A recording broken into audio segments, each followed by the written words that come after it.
Welcome back for another one of our videos in our coaching series on the Yoga Life channel. Today I want to present to you a couple of thoughts around times when you might be in an identity crisis. We've all been there, we've all done that. Maybe when you are moving countries, when you're moving jobs, when you are coming out of a relationship, or maybe your kids have left home. Maybe even when you've had a baby. I definitely had one when I was a young mother as well. Pretty much a situation in which whatever was true for you in the past isn't true for you anymore. Whatever life that you have lived previously doesn't quite fit you anymore, and you are struggling to adjust to whatever is new for you and trying to find your path and find your way in the new scenario. So when the accustomed roles don't fit anymore, we are asking ourselves who we will be in the future, and we need to pretty much reinvent ourselves, get ourselves inspired, get ourselves curious about who we are, and go deeper ideally. Not just find a new job to get over the old one, not just find a new partner to get over the old marriage, but really look a little bit deeper and draw from within, living from the inside out, finding something that's truly aligned with you and really true. So the idea I want to discuss today is to not just look on the surface, but take on a spiritual perspective when it comes to change and when it comes to reinventing ourselves amidst an identity crisis. So the idea is that we need to be able to learn to let go what was, which is sometimes the hardest part, and then be able to get into a state of curiosity, reinvent ourselves, and invite the new and discover the new. Actually, the attachment is often the most difficult things. Look at it that way. Imagine you are wearing your roles, you are wearing your identities like a gown. It is not who you are, it is something that you do. Something that has a time, something that has a place. For example, we are wearing identities first as a child, maybe as a baby, then as a child, as a teenager, a very different identity. Young adults, different altogether. Then you step into parenthood, it's a completely different journey. Kids leaving the house, that's something that a lot of people are struggling with when they're suddenly empty nesters. They always had a purpose for the last 15, 20, 30 years, and suddenly the kids are gone, and they're asking themselves, who am I even if I'm not that anymore? The same thing when it comes to jobs. If you have ever been in a leadership position, suddenly your job situation changes, suddenly that role is gone. It's incredibly challenging to still find a new way of deriving your sense of identity, your sense of purpose, your sense of who you are and your status when that is suddenly gone. So all these different roles, all these different identities, being an apprentice, a professional, being a manager, being a boss, maybe being an entrepreneur, all those things, being a friend, being a foe to someone else. There's all different identities that we carry, and multiple at the same time, but it's not who we are. They are things we do.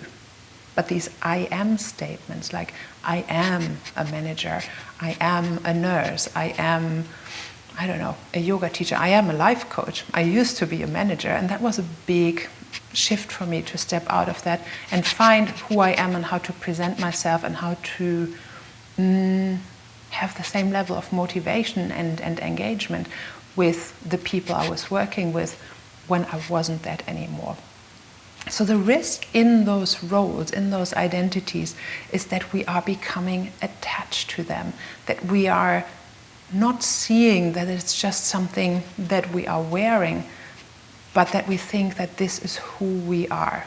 And if we have this, if we think this is who we are, we can get into those unhealthy, stuck scenarios. For example, being a beautiful young woman. As we are aging, a lot of women don't cope with that really well. So instead of aging gracefully and embracing who we are, you know, all our little crow's feet and the gray hairs popping out, I just found one the other day, going and injecting Botox or having all sorts of nose job, boobs jobs, whatever else jobs, because we want to hold on forever to this old identity of young and beautiful. And we forget how beautiful old age can be. The same thing as a leader. The project ends, the job ends, suddenly you're finding yourself at a loss of who you are. And whilst you don't have a new job that reflects that same status, you're suddenly in limbo. Same thing as a parent. The kids move out, suddenly who are you? So we've already gone into this before. The attachment is the problem, because with the attachment comes suffering. When we lose what we thought we were and what we were holding on so tightly, the suffering ensues, because we are living in this illusion that these good things that we are attached to are eternal. But the truth is, we are living in a modern world. We are living in a material world. We are not in, ideal la-la land where whatever good we get to keep forever. Literally everything, if you look around you, in terms of relationships, in terms of roles, in terms of people that are around you, places you stay, none of them has the potential of being there forever. Even if you find that one love forever and evermore, eventually one of you will pass away. None of these things are eternal. So then what do we do instead of suffering? How can we take on a different perspective that will allow us to transition gracefully and being able to let go and see things as passing by, appreciate them for what they are, what they have done for us, who we have become in the process, but being able to farewell them and let them go and step into the next stage of our life. Who are we if we are not our roles? Who are we if we aren't our adopted identities? Now, back to yoga, the yogic path that I've been practicing in the last almost decade has a really beautiful answer to that. I've already gone into that on numerous other videos. The idea being that we are not this body, that we are none of these identities, but that we are a spirit soul that happens to be in this body right now. But believing in reincarnation, we believe that the soul transitions from body to body, just like you in your body are transitioning from one t-shirt today into a, hopefully a different t-shirt tomorrow. Different socks too. So like we are wearing this body right now, we will then have another one in another lifetime and another one after that. So when you're looking at it from this angle, you can see that everything is transient, and at the same time that there are things that are much more eternal and that are much more important than those material attachments, the roles, even just the stuff you possess, the houses, the cars, etc. None of that will ever be able to stay with you. So what do you do with that? What can you take away if you were to embrace the idea that you are a spirit soul? The beauty of it is that you can trust that you have been born with certain gifts. Every soul is individual. And as a person, you have something that you bring to the table that is unique and different from everybody else.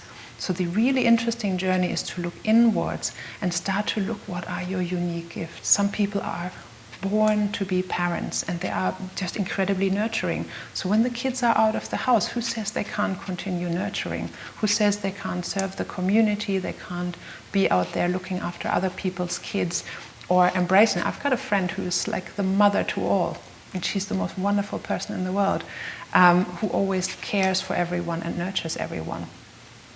Some people are facilitators and are always wheeling and dealing, making good stuff happen for everybody else. Well, if we lose a job in a scenario like this, who says that you can't be a great networker, a great supporter, a great connector for people in a different scenario? So rather than seeing any of the roles we are in as the thing that is incredibly important to us, see that the gift that you have resides in you. That's something that can never be taken away. The job you had, the role you were playing, was a vehicle to bring that gift into the world. And truth be told, it's not even your gift. It's not something that, in that perspective, you possess. It's something that has been entrusted by you from a higher power, and it is using you to come through you into the world. So it's kind of an honor, and it's also almost your duty to honor that gift and bring it into the world as beautifully and as richly as possible. So when you can step away from thinking that a job, a place, a family, people are the be-all, end-all, and you can only be you and only be your best with these people, then that attachment, when a relationship breaks or when a job falls away, is incredibly high and incredibly painful. If you can step away to the bigger picture and see who you were able to be with those people, what it is that you were able to bring through the job that gave you so much juice and so much joy in life, then you can identify what the true gift underneath is and bring that through other channels, through other vehicles into the world again. That makes it much more easy to transition from one to the other. I'll tell you an example of this. I had a client a while ago who had a very successful practice as a doctor, but she found it really exhausting to be running a bigger operation. She always just had wanted to be a doctor and look after her patients. And the whole being an entrepreneur, having to run a big practice, wasn't quite her thing. So after, I think, 15, 20 years, she decided to sell, take a year off, do all sorts of interesting trainings, yoga teacher training, and this is how we met. At that point, she was really challenged and really frustrated with herself because she could not see what she wanted to do. And she kept telling me about how she, yes, kind of did love her job, but the whole having a practice thing, she didn't want to be a doctor pretty much anymore because of a lot of stuff that had happened that had stressed her out. So we had a long conversation, and we took it away from the immediate role and the immediate job to the gifts that she had. And we discovered that what really made her heart sing in her role as a doctor was the personal relationships she was able to create with her patients, looking after them, nurturing them, knowing everything about their parents and families, and really having bonds with them. And the people would come back to her. She would sometimes see kids from when they were little, and now they were bringing their own kids to her still. And that was the part, when she was talking about it, she really lit up.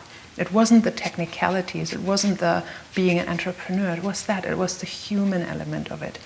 And when she reconnected to that fact, she could then see herself step into a role again as a doctor in someone else's practice part-time, so she could still pursue her hobbies and her new interests and her yogic path, while at the same time working part-time as a doctor, not focusing on it having to be just a money thing, but focusing on the joy that she would get out of connecting with patients again. So sometimes a little shift in perspectives like this can be incredibly powerful to allow you to move forward in life. So what else? Let's look at a couple of strategies that you can use that will help you move on. First of all, and mainly how you can look at life and look at the change in your identity and that crisis. Start looking for different things. The first thing you can look for is, in life, how can you pursue roles? How can you pursue scenarios that form your identity? Where it's not so much about what you have, and becomes more about who you are and who you are in the process of becoming. What are things that will form your character so that you are living more truly aligned with your soul, rather than just running after the next material thing. Good and healthy choices. What can you choose that will be environments, will be people, will be scenarios that nurture and nourish you and bring the best out in you, rather than just finding a quick fix, the other job to go to, a new relationship, etc. What will really enhance it? And again, think with the outcome in mind. Get clarity around who you want to be and what kind of life you want to live, what kind of gifts you have for the world that you want to be able to give, and then align everything else, your relationships, your environment, your next learning journey with that, and actually see that it's so much more than a material life, that it's really truly about it being on a journey of discovery, being on a journey of growth, being on a journey about living into your fullest potential so that you can reach higher and be everything that you came here to be. Surround yourself with good people, surround yourself with people who are willing to look beneath the surface as well, go deeper, and give you everything that you need to live your best life. I hope this helps and has given you a couple of impulses to think about identity crisis and about replacing what was, and hopefully helps you to perceive the changes and the bigger shifts in your life as less of a loss, less of an attachment, but more of an opportunity to wipe your slate clean and start with a completely fresh canvas, being able to completely map out how you want to live your life from here on onwards. All the best on that journey. You know where to find me if you have questions or want to have a chat. If you enjoyed this video, make sure that you hit the bell button for notifications and subscribe to our channel so that you will find out when we're releasing new videos. Thank you.